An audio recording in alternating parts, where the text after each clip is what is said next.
Salam Bapak Ibu, Saudara dan Saudari, sahabat-sahabat garam dunia yang terkasih dimanapun Anda berada. Saya mengucapkan selamat hari Minggu untuk kita sekalian. Permenungan kita pada hari Minggu ini diambil dari Injil Matius bab 18 ayat 21 sampai dengan 35. Di mana di sana Yesus mengatakan kepada kita sekalian tentang bagaimana seharusnya kita mengampuni. Yesus mengatakan, bukan sampai 7 kali, melainkan sampai 70 kali 7 kali. Bapak, Ibu, Saudara dan Saudari yang terkasih, Yesus mengajarkan suatu kualitas pengampunan yang dikehendaki oleh Tuhan kepada para murid, juga kepada kita semua, yaitu pengampunan tanpa batas. Sesuai dengan amanat Injil hari ini, ajaran ini dapat kita lihat dari 2 peristiwa.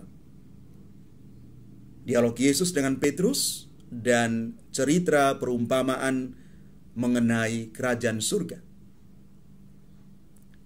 Dalam peristiwa yang pertama, Petrus kelihatan sangat mengetahui dengan baik tentang pengampunan versi orang Yahudi. Orang Yahudi mengampuni sampai 3 kali saja. Namun Petrus menginginkan tindakan mengampuni lebih daripada itu, sampai 7 kali. Petrus berpikir bahwa mengampuni sampai 7 kali itu sudah luar biasa. Bahkan mungkin dia akan mendapat pujian dari Yesus. Namun ternyata jumlah itu sama sekali tidak cukup untuk Yesus. Yesus menambahkan, bukan sampai 7 kali, melainkan sampai 70 kali 7 kali. Suatu jumlah yang tak terbatas, angka sempurna di atas sempurna. 7 dan 10 adalah angka sempurna dalam kebiasaan Yahudi. Bayangkan kesempurnaan di balik angka 70 kali 7 kali. Dengan ini Yesus mau menunjukkan kualitas pengampunan itu. Pengampunan harusnya tidak terbatas, bulat, utuh, dan menyeluruh. Yesus juga menunjukkan hal serupa dalam cerita tentang perumpamaan hamba yang berutang. Hamba yang berutang 10.000 talenta itu sebenarnya tidak punya apa-apa lagi. Karena untuk membayar utangnya itu, ia sendiri, anak istri, dan segala miliknya mesti dijual. Tetapi raja itu membebaskan dia dan menghapus utangnya.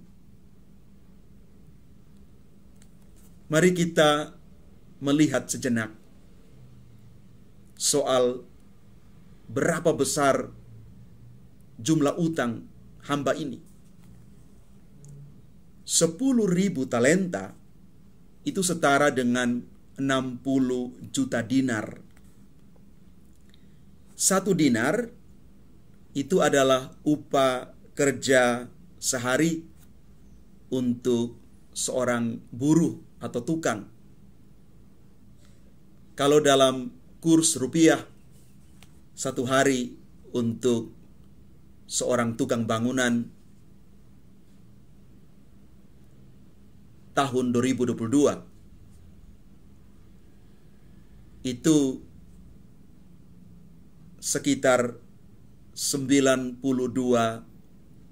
ribuan lebih. Mari kita genapkan menjadi 93 ribu. Itu tukang bangunan. Karena itu, kalau kita menjumlahkan semua, dari 60 juta dinar itu, orang yang berhutang ini harus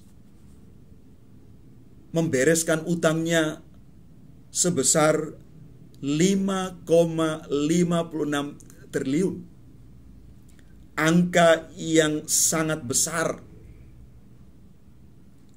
dibandingkan dengan saudaranya yang berutang 100 dinar kepada dia. 100 dinar kalau dirupiahkan sekitar 9.269.000-an. Tidak sebanding dengan utang dia yang begitu besar, 5,56 triliun. Tapi mari kita bayangkan bahwa utang yang besar ini dihapus dan dia tidak membayar sepeser pun. Karena itu semestinya kualitas pengampunan yang dikehendaki Tuhan adalah pengampunan tanpa batas. Mengampuni orang yang bersalah tanpa syarat, tuntas, dan selesai. Pengampunan bukan hanya di bibir, tetapi keluar dari hati. Pengampunan itu menuntut kesadaran batin kita. Kalau tidak, maka kita hanya sementara bermain sandiwara saja. Pengampunan yang sepenuhnya harus bermuara pada belas kasih dan kemurahan hati. Bapak, Ibu, Saudara, dan Saudari yang terkasih, kalau Tuhan sudah mengampuni kita, maka kita juga belajar untuk mengampuni. Pengampunan adalah saatnya di mana pintu berkat Tuhan itu terbuka bagi kita. Dan kalau pintu itu sudah terbuka, jangan ditutup lagi. Maka kalau kita mengampuni, kita akan hidup di dalam buah-buah pengampunan. Kembalinya rasa damai,